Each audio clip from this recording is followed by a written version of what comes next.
What are the two top challenges keeping walnut growers up at night in 2026, and how is the board addressing them? Yeah, one of them is just straight out input costs continue to rise.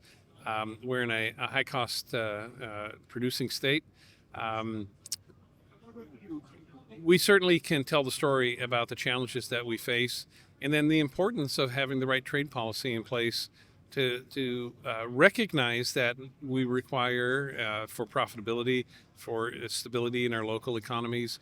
We need to have high value markets, and so we see a lot of good things happening, and with this administration in the area of trade rationalization, and I think we've got some good things coming around the corner that we can all look at in that area. But that's a combination between production and marketplace dynamics, and we got to be worried about that. I think a lot of growers are concerned long term as to what's going on with the industry as far as production. And this year we saw.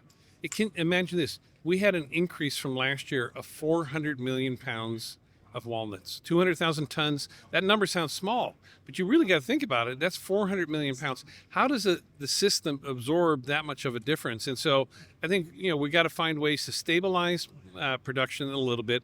And the key to that, I think, actually is maybe not on the production side, but more in storage, making sure that we're storing the walnuts correctly, get longer shelf life out of it, and then finding more diverse ways to as we said with the horchata or with these other products, how do we broaden our product offering that may be shelf stable, that give us a little bit more flexibility, so we have that cushion, that bumper that can be built into it. So I think as a grower, you're always looking at what's going on with my neighbor, where are we at as far as total production. Look, we're overproduced, right? And what's happened is supply and demand have kind of spread out a little bit. What we need to do is make sure that our growers can be consistently at the top of the market. You don't do that with 2 tons per acre. And I think we all know that, if you're in an area that is water challenged, if you have soil that's marginal, and a lot of walnuts went into marginal soil 7, 8 years ago, if you don't have the capability to have the right inputs year in, year out, it starts to affect the trees. Look, I'm a former grower, citrus and avocados. In avocados, if you had a bad year, because let's say a frost or something like that, it affected the budwood for the next 2 years, and that means it affected the crop for the next three. And walnuts are not dissimilar from that. There are challenges when you hold back on the inputs, and I understand why. I'm not arguing that point. The challenge really is that if you don't have the cash flow, if you don't have the means, then it becomes more and more difficult, and you can't win in the long run hoping for a great year 1 out of 3 or 1 out of 2. It's got to be consistent, and I think what we're going to start seeing is we're going to continue to see some acres being removed each year because of the age of the trees and the conditions that I was talking about. And as that happens, and we don't have new acres coming in, eventually we're going to start reducing the overall acres. We're going to lose some of those acres that are marginal in production, and then the return per acre will start to go up and stabilize. And I think when we get to that point, especially with some of these market dynamics changing with India, the EU, and others as well, I do think we find some stability for everybody involved with it. And I'll go back to my other comment. And if we can get some consolidation on the sales side of it, I think that's the betterment. And hopefully we can all sleep a little better, because as much as you say that the growers aren't are staying up awake at night, I have to tell you, I mirror that, and I know other people feel the same way, that we're constantly concerned about what's going on, and how do we address it. And I'll end with this thought: is our board of directors is made up of a group of elected folks that do a great job of having dialogue and talking, not just with staff, but amongst themselves about the improvements that we need to make. We've got some things this year that we're considering that we haven't made public yet, that will fundamentally change the way that the two organizations, the board and the commission, work. And we're going to need the support from the board members and the alternates. So getting that kind of engagement, that kind of involvement, I think is going to be really, really important for the long-term success of the industry. I wanted to, we're both marketers, right? And as we're recording this, we're live at the California Walnut Conference, which is another great event. We've changed the territory to the Turlock, so we have a more central attendance and hope give more growers and stakeholders the opportunity to come and participate in this great and growing event.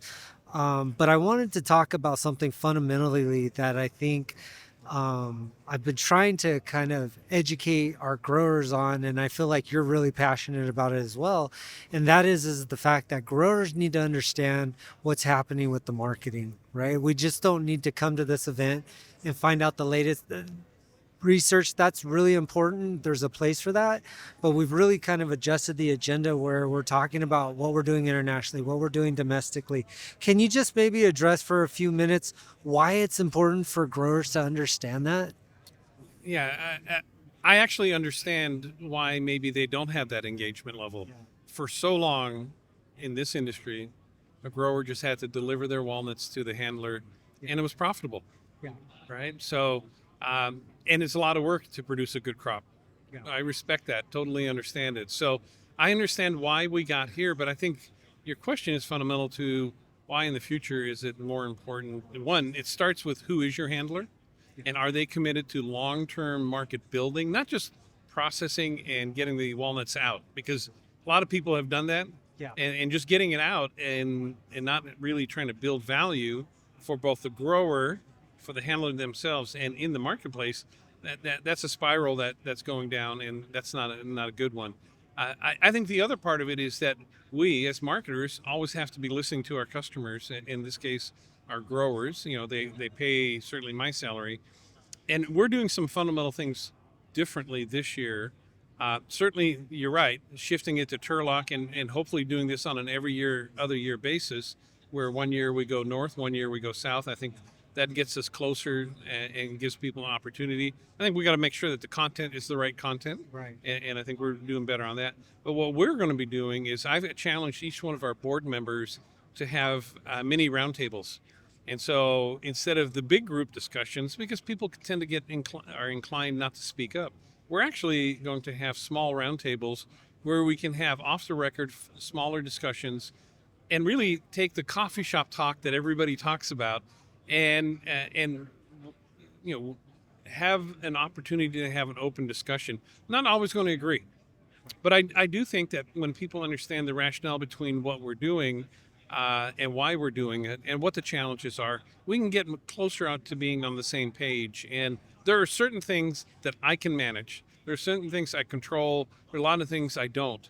And I think we also need to define what those are as a commission and board, and what our staff, as I said, can handle and can control. So it's managing those expectations, but really getting into more of that one-on-one type of discussion. And people know they can call me anytime. My mobile number is widely out there, and we can have those discussions. And there's some folks that call me on a regular basis. We have some board members who I'm very close to, who we both agree or we, not both, but we agree. There are times we're going to disagree on the outcome of something, but we want to do it respectfully and openly in such a way that the discussions have been constructive, not destructive. And I find that if we can have the right kind of discussions, we can usually come to some crossroads, and that actually helps us identify solutions rather than pointing fingers and making accusations, and misrepresenting facts. And that's the other thing, maybe, is that we're going to be working harder on getting better information for everybody, including our handlers, our growers, so that we can make a educated choice based on facts, not emotion, not on history, not on well, I was told, right? It's got to be fact based. And so I think when you start adding up all of those things, we're maturing as a board and a commission. We're maturing as an industry.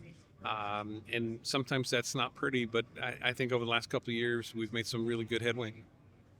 Well, I really appreciate working together today to bring this event together. I appreciate all the hard work that you guys are doing. It's encouraging. As you know, as I've shared with you in the past, the walnut industry has a special place in my heart, a soft place in my heart.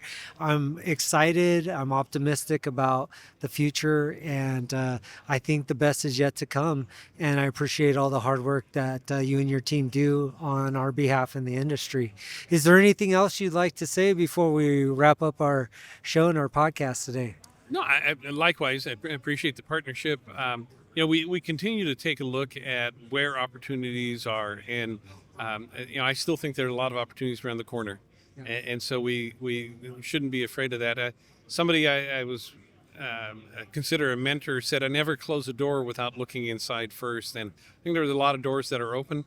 Yeah. Some of them we're going to close because it doesn't make sense, but others we're going to close after we step through.